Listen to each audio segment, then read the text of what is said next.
Taking consumer loans can ruin your life. I don't believe in loan. I don't believe in debt. Same, I don't believe in debt as well. Never again. I've tried it. So when I say I don't believe in it, people will not tell me, but you've not tried it. You've not tried it. I've tried it. It doesn't work. It's not a system meant to favor you. It's not created in a way to put you ahead. It's not created in a way to give you any advantage. It's created in a way to be a master over you. Money is just a tool. That's why I was saying that. Do I see numbers? Do I see 1, 2, 3, 4 on the table? You say, when I see money. Yeah. Take a loan for the sake of investment.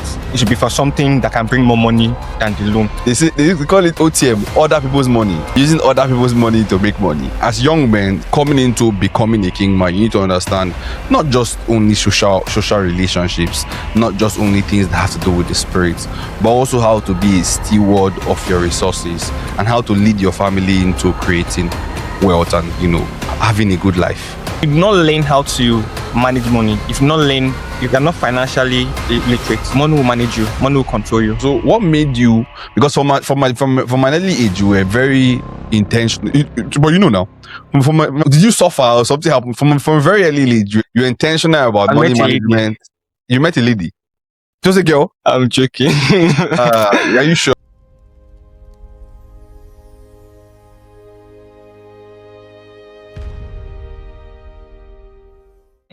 You believe in having your accounts. I don't think that's what you're talking about. Yeah, that's what I'm talking about. I know we have accounts in heaven where we can withdraw from. Yes, that's the truth. I believe firmly in that one, and too many times it has come through for me. But I don't believe in loan. I don't believe in debt. In fact, I don't believe in the debt, even to the extent that when it comes to taking in a mortgage, it's something that I have considered deeply, and I've not still decided where I stand in that conversation. Just because it's debt, not because mortgages in themselves are bad. And people make money. They call it leverage, make money from debt, but I don't believe in it. The Bible says the borrower is slave to the master. However, in the last 3 months, having they call it midlife crisis. It's not midlife crisis, but a couple of things happened, and it shook my perspective about life generally.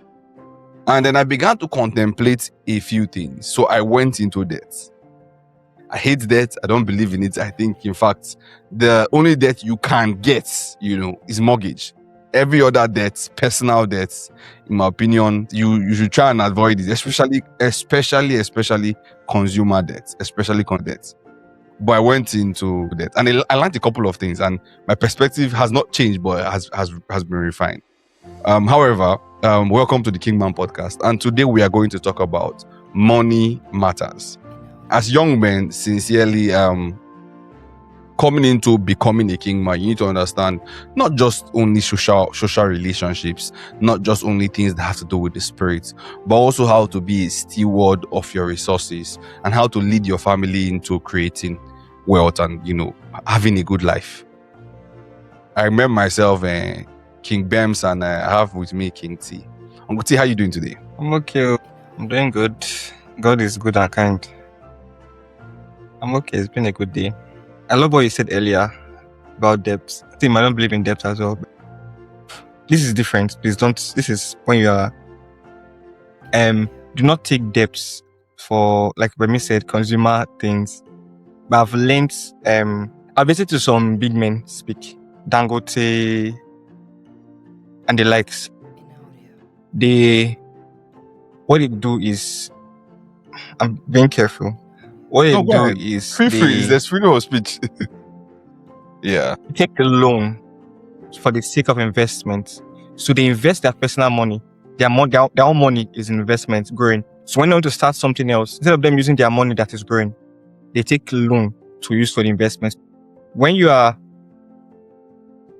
hear some financial people speakers, when you are taking, if you need to take loan, it should be for It should be for something that can bring more money than the loan.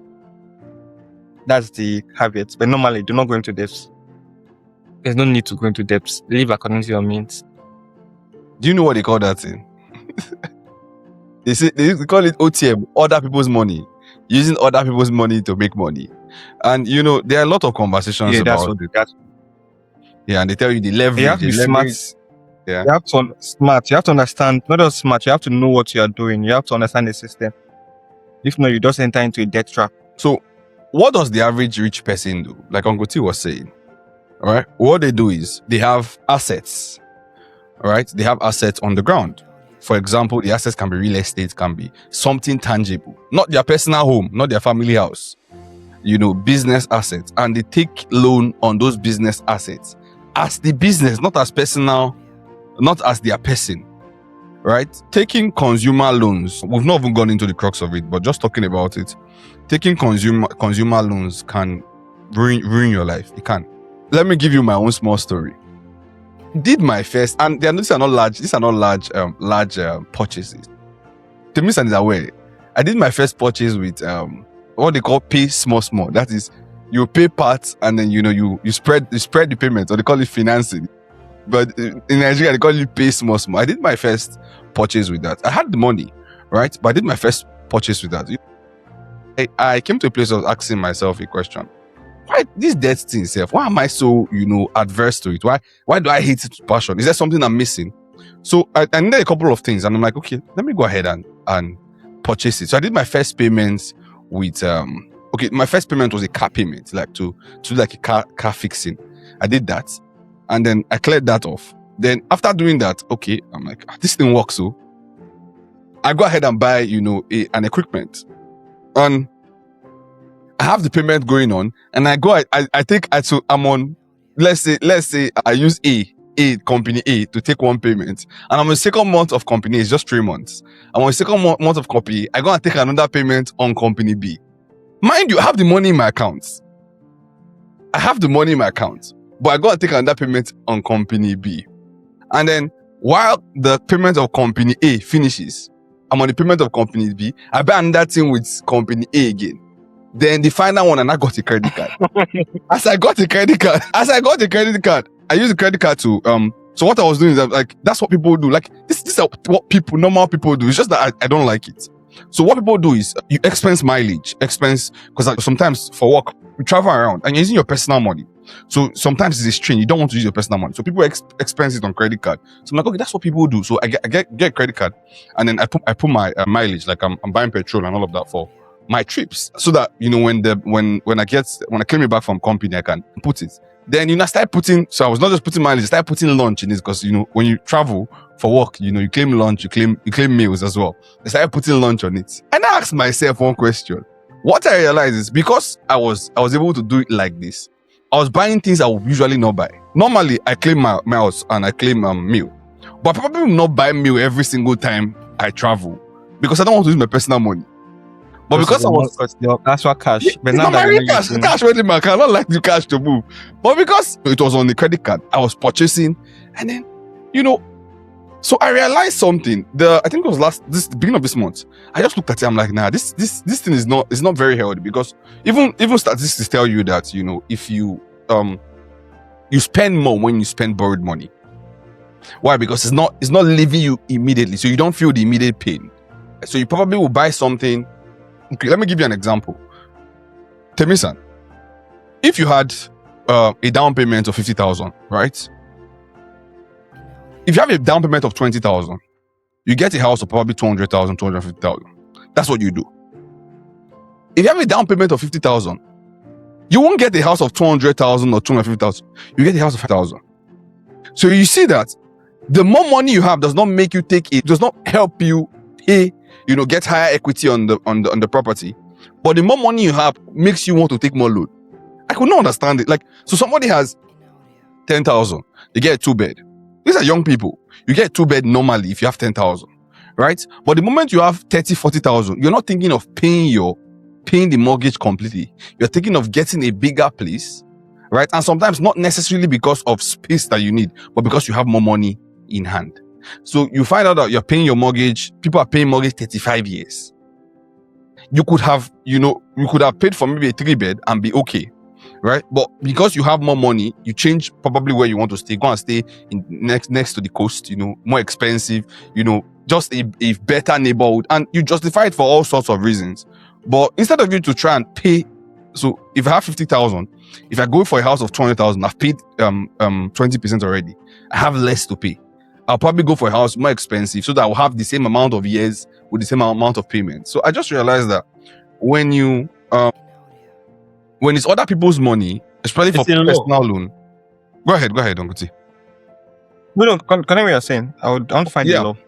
So when you have when you're spending money that is not from you at the moment, what happens is you buy things you will probably not buy. So I came to the end of last month. I came to a place. I'm like, I'm owing company A, company B, and I have credit card. So I looked at it. I sent him. You help me do one of it. I looked at it. I cleared that one first. As I cleared that one, like you usually have spare cash, right? So I didn't take from my savings. I cleared that one first. Then the remaining two, that's the credit card. I just looked at it. One night I just woke up. One night I was on my phone.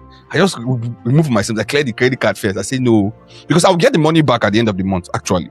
But I don't want to be when the money come, fresh money. Money has not come out. I'll give it back. God, it's fresh money. So money has not come. I'm giving back. It's fresh money now. So I cleared that one. Then I think about 2 weeks or so, I just looked. It was less than £100 left on the company B, right? I just looked at it. I cleared it. As I cleared it, I gave it some. I was going to close the account that day because I already deleted the credit card. But it was virtual, not physical. So I was going to close the account, but I don't know if they've seen the payments. I left it for a few days. And I think after like 1 week, I closed the account. I'm like, never again. I've tried it. So when I say I don't believe in it, people will not tell me. But if not tried it, I've tried it. It doesn't work. It's not a system meant to favor you.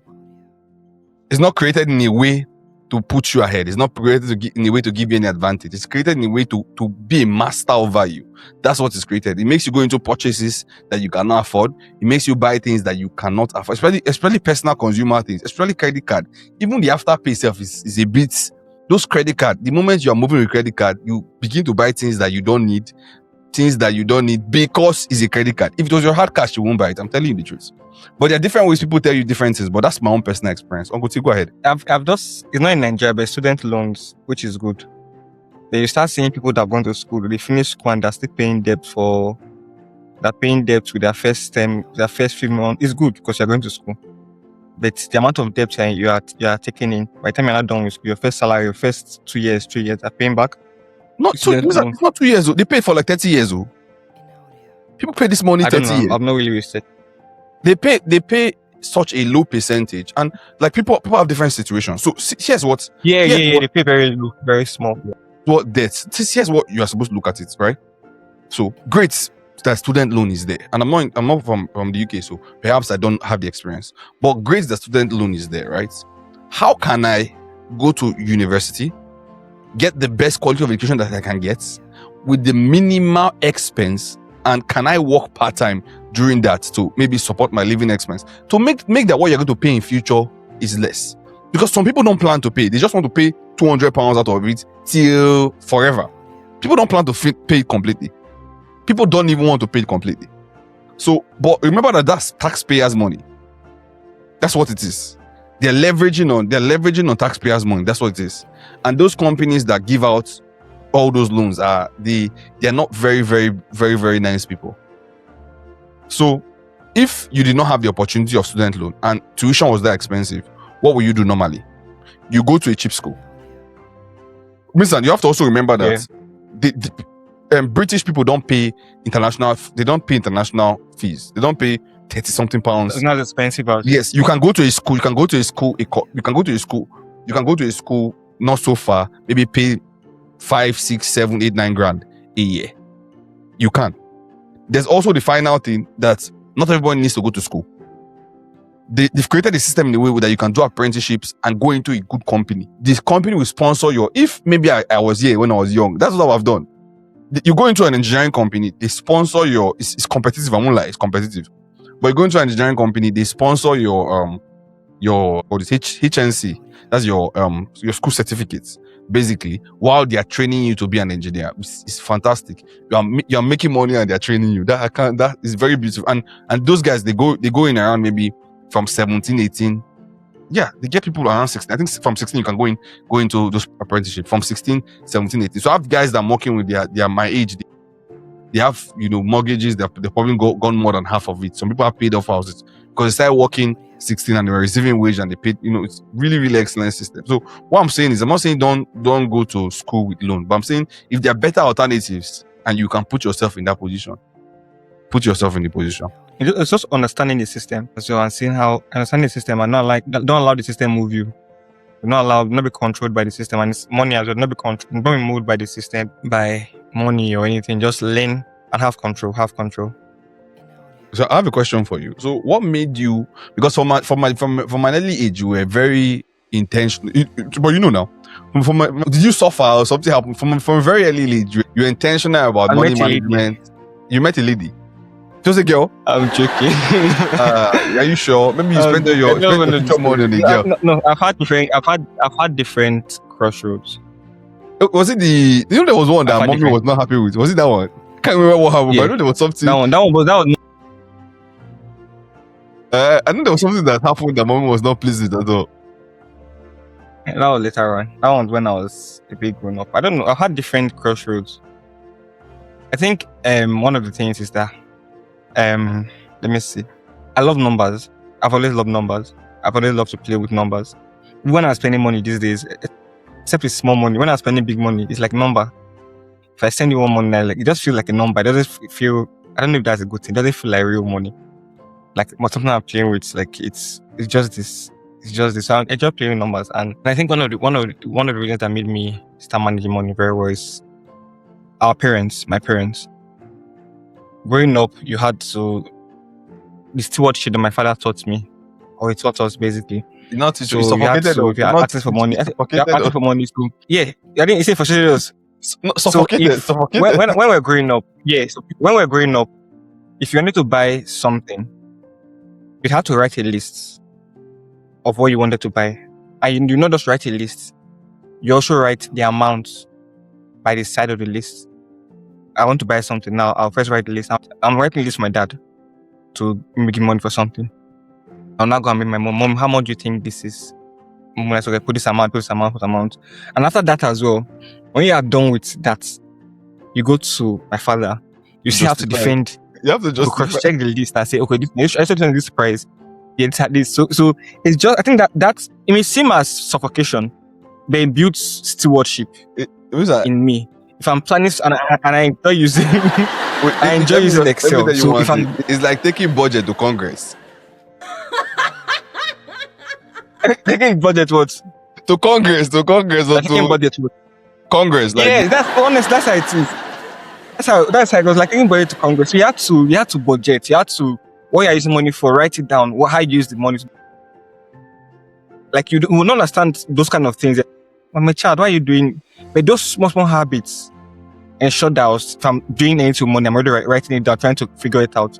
And God now also just graced me with on loving numbers. So my dad had this, and I also saw mommy as well, my mom as well, the way she used to make use of money, the way she plays, the way she saves, wants to save. You should get this particular money she's saving. It may be small. How she was managing money as well. Then I think that idea that was in my head. Then I met someone else again that was also very good. Like, I think it's just a part that God was carrying me to. They were very, very intentional about money. So when I met this particular person, the person said, so I knew how to play with numbers. I knew how to save money, and by the grace of God, I have grace. Money attracts money. There's a grace of integrity that people want to give me money to hold, just by default. I always have money around me. From when I was small. So I learned how to save. Not even save. I learned how to manage money, not save. I learned how to manage money. I learned how to budget things. And so I was growing up, I think I met someone as well. Then the person said, I was learning from the person. The person was investing. I started learning. They started asking questions. And I started investing as well. I'm not there yet. I'm still in the process. It's like, if you not learn how to manage money, if you are not financially literate, money will manage you, money will control you. You are moved by every move of money. And I think that thing why, and I'll just say this as well, it's growing up as well, our parents did not make money. We're not very, very materialistic. Our parents were not materialistic. We only bought things that we needed. If you go and meet my dad now, say you want to buy something that you don't need, like for a wrong reason. If you need it, he'll find the money for it. If the reason is good, he'll find, no matter what, find the money for it. They'll come and meet him and say that I want to buy something because of someone else. These people have this thing like, why are you buying because of? So our motive towards money as well. So motive towards money was different from so money is not what controls you. Like, it's not about the flashy cars you are driving or the amount of things you are driving. Money is just a tool in the hand. So till now, I realized that money is just a tool. That's what I was saying. That do I see numbers? Do I see 1, 2, 3, 4 on the table? When I see money, and I've been fortunate enough to work in places that you just see big money on people. Like, you're not seeing the cash. You're seeing the Excel sheet of Transactions. millions. Like, it's just numbers, transactions. So those kind of things just keep on expanding your mind. So the more you open your mind to conversation, the more you open your mind to research, the more you realize that this thing is just a tool. Most times when we are researching, we are struggling to make money. Money just feels so big. I want to make money. It's controlling you. So someone will come with something. Someone comes with an idea. I just want to make money. But when you realize it's a tool, you have more control. You're able to make better decisions because you are in charge. It's like when you are driving as well. If you don't know how to drive, sometimes the car can control you. You know, there's the way the speed of the car can. When you know how to drive, the car controls you. The way the car is moving, the speed of the car. But when you are not an expert, you are the one controlling the speed of the car. You have precision. The way the car will go. The car is not just moving. You're not just pressing the clutch and just trying to direct yourself. You are controlling where you want to go to. And that's almost the same thing with money as well. Remember, just talking about car, can you remember we were in Asaba? I don't know whether we're coming into Asaba or leaving for Asaba, but I think we went for PO's visiting day. And then we went to a shop along that Anwine Road that they were selling toys. In front of at the back of the shop, they had cars. Children cars. I don't know if you can remember because they pay me up to today. So those children cars that children have, they were. So this was 2011, like a long time ago, very very long time ago. So there were 2 cars there, right? So daddy was asking them the price. They told daddy 80,000 for both of them. So 80,000 for each. So 80,000 naira. That's I don't know how much is in pounds. 80,000 naira for each, right? And then daddy didn't ask them, because they negotiate in Nigeria. Daddy didn't ask them, can they sell both of them for 80,000 that he will pay? They said no. They can sell one 80,000. I was there in my mind. This car, even if it's half you buy for us, we will enjoy it together. Isn't that Miss Anna? Just buy one. We don't need to. I don't understand. This is 80,000 you want to spend. We don't want you to. No need to buy 2. Just buy one. Just no need to buy 2. One. Just buy one. We'll enjoy. We'll take turns. We're not worrying about it. But he did not buy it. So at that point, I didn't understand it. But thinking about it, it was the value of it, right? He didn't feel like it was valuable enough to buy one of it for 80,000. That amount of money. That's what money is. Money is just the measure of value or a medium of exchange of values. So the reason why a product can be £1,000 and that product the same they do the same thing, but the other one is maybe a bit more expensive, is because of the value. Value is not necessarily only intrinsic. It's also external. So for example, most of all these devices we use, intrinsically the markup on them are maybe 500%. The amount of money they make on these devices, that is, I don't know about the supply chain, but to produce them, most of all these tabs and all of that, they are under some people are under £300 to produce, but they sell them 1,000 plus. So the markup is plenty because it is Apple. So it's not just intrinsic value on what it's delivering, but also what's the brand name, external value. So that's what money is. And so even as it's short, but even as we round up, right? What can you tell just a young person going through this video? What do you think they need to do? Maybe habits to change. How can they begin to, become stewards of their money? Good steward. Young man, like we said earlier, realize that money is just a tool. Money is a tool in your hand. So money should not control you. Money should be a tool. Develop yourself. Become valuable. Once you are valuable in yourself, you attract money. Also pursue knowledge, like learn about money. Most times they don't teach money in Nigerian schools. When in Nigeria, they don't teach about financial literacy in our schools. So we really do not know. They teach us about other things. So get a book about finances. If maybe in a year, like read a book about finances once in a while. But also realize that it's a tool. So when you are reading, when you are expanding your mind, you're not becoming greedy. You're not becoming so hungry for like money not controlling. First, realize there's a tool in the hand of anybody that's using it. Then get knowledge. Apostle Selman will say, buy the truth. Buy the truth. Buy the truth. Get knowledge. Seek knowledge. Go for webinars. Ask questions. The first time I invested in the UK, I went to one of my mentors, pastors, asked him. He showed me his investment. Oh, this one is good. This is what you should do. This platform is good. Ask questions. When I started investing in Nigeria as well, I don't know if I should call the person's name. I can't remember the name. Money Africa. That was Nigeria. I was just curious. I just saw the. You're not teaching about budget. Yeah, Money Africa. I just saw the webinar, and I think I got the free one, and I was in the platform for a year or so. Every single week, there's class about money. But I see something as well today. I'm still trying to learn. This is trying to follow people that invest in money. It's just buy the truth. Learn about these things. If you don't have knowledge to control you, my people suffer for lack of knowledge. If you don't have knowledge, if it feels as though it's far-fetched, and when something feels like this scarce or far-fetched, you're trying everything to attain it. But when you have knowledge, you're like, oh, this is just a thing. This is just a tool. If I have this, I can do this. Yeah, I think that's. Yeah, and let me piggyback on what you said. A few things. Don't put your money in anything you don't understand. Don't put your money in anything you don't understand. 1. 2, understanding money is very simple. People just make it complicated. If you go anywhere, they're making money sound very complicated. Just go and find another place. Anyone that makes the basics of money complicated, find another place. Because stewardship is more about self-discipline than it is about plenty English, right? So I'm not saying that there are not some difficult concepts about it, right? But someone that knows it properly can explain it to you in a way that you will understand. That's the truth. There's AI. You can even ask ChatGPT to come. Say, explain this in layman's English, and it can tell you. So even as we come to an end, like we have said, money matters. We need to be stewards as young men, even as you begin to lead a home, lead communities, lead companies. It's one thing to be talented to make money, but it's also another thing to understand how money functions. Like the minister said, buy the truth and sell it. Hi, this is King Bems from the KingMan podcast.